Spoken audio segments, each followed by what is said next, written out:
નમસ્કાર મિત્રો, હું રાણુભાઈ એસ જાડેજા.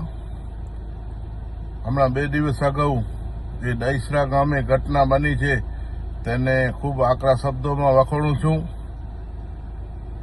મુસ્લિમ સમાજના 2 યુવકો ઉપર ખોટી રીતના ગૌ હત્યાનો કેસ કરી અને નિર્દોષ 2 યુવાનોને જેલમાં મોકલી દીધા.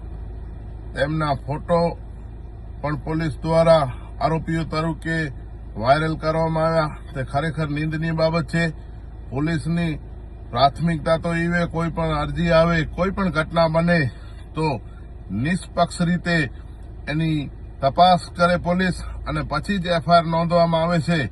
પરંતુ આ દહીસરાના પ્રકરણમાં ખૂબ જ ખોટી રીતના 2 નિર્દોષ યુવાનો જે ત્યાંના દહીસરા ગામના હિન્દુ મુસ્લિમ સર્વે સમાજના લોકોએ એમ કીધું હતું કે ખરેખર આ દીકરાઓ દ્વારા આવું કોઈ પણ કાર્ય કરવામાં આવેલ નથી. તેમ છતાં પણ પોલીસ દ્વારા ખોટી રીતે મુસ્લિમ છે, ગૌ હત્યા કરી જશે એવી માનસિકતા જ્યારે અત્યારે ચાલી રહી છે ત્યારે આ ખરેખર દુઃખદ બાબત છે.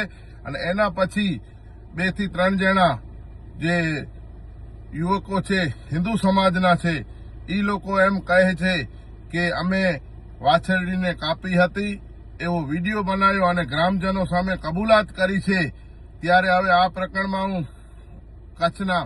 પશ્ચિમ કચ્છના એસપી શ્રીને તેમજ કલેક્ટર શ્રીને આ વિડીયોના માધ્યમથી જણાવું છું કે ખરેખર આ બાબત ખરેખર ખોટી છે. પહેલા તપાસ કરો અને આ ગુજરાતની અંદર જે અત્યારે ગુજરાત અને સમગ્ર દેશની અંદર જ્યારે અત્યારે આવી માનસિકતા ચાલી રહી છે કે મુસ્લિમ છે એટલે ગુનેગાર હશે, મુસ્લિમ છે એટલે ગૌ હત્યારો હશે, આવી માનસિકતા દૂર કરવી પડશે.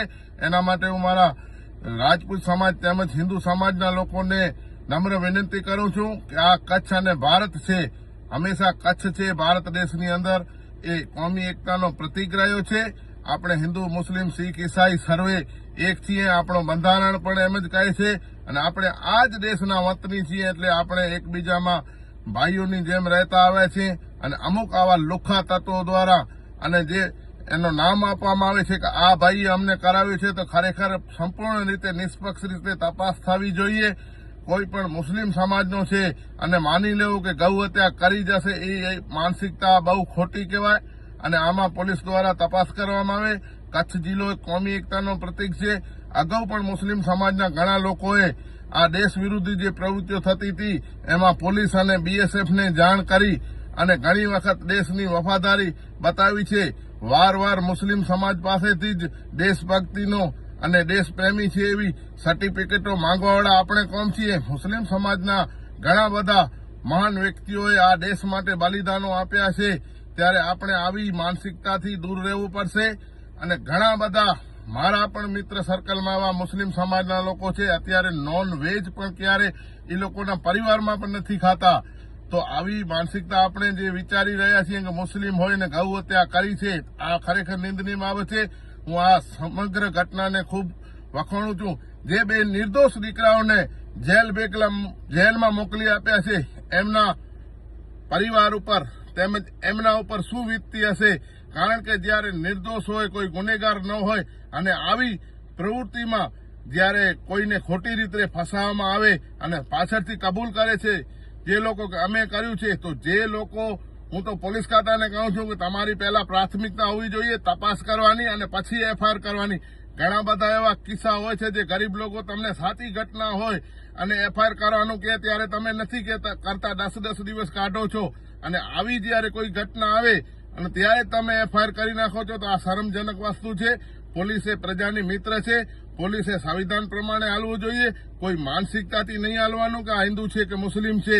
તો મહેરબાની કરી અને કચ્છના એસપી શ્રી અને કલેક્ટરને વિનંતી કરું છું કે આ ઘટનાની સંપૂર્ણ રીતે તપાસ થાય અને જે નિર્દોષ લોકોને ખોટી રીતે ફસાવવામાં આવ્યા છે તેમને ગમે એમ રીતે બહાર કાઢી અને એનો સન્માનપૂર્વક એને આપવો જોઈએ. સન્માન, કારણ કે આમની ઇજ્જત ખોરવાઈ છે તો એને ઇજ્જત પાછી મળી રહે એના માટે એ 2 યુવાનોને બહાર કાઢી અને એનો સનાતન હિન્દુ સમાજ તેમજ પોલીસ ખાતો તેમજ સરકારી તંત્ર દ્વારા એમનો સન્માન કરીને માફીપત્ર એમના પરિવારોને લખી દેવું પડે કે ખરેખર અમારાથી ભૂલ થઈ છે. તો આવી ઘટનાઓ ભવિષ્યમાં બીજે ક્યારે ન બને. આ કચ્છ માટે એક કલંકિત ઘટના છે.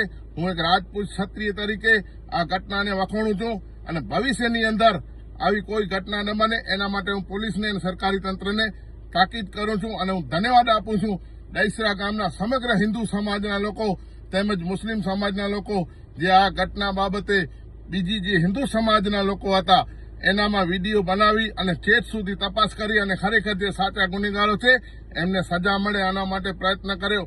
ત્યારે હું ખૂબ ખૂબ દહીસરા ગામના તેમજ આજુબાજુના હિન્દુ અને મુસ્લિમ સમાજના લોકોને દિલથી ધન્યવાદ આપું છું અને સરકારી તંત્રને નમ્ર વિનંતી કરું છું કે તાત્કાલિક આ નિર્દોષ 2 બાળકો છે મુસ્લિમ સમાજના એમને તાત્કાલિક રિહા કરવામાં આવે ને એમના ઘરે જઈ અને સરકારી તંત્ર દ્વારા માફી પત્ર આપવામાં આવે એવી વિનંતી. જય હિન્દ, જય માતાજી.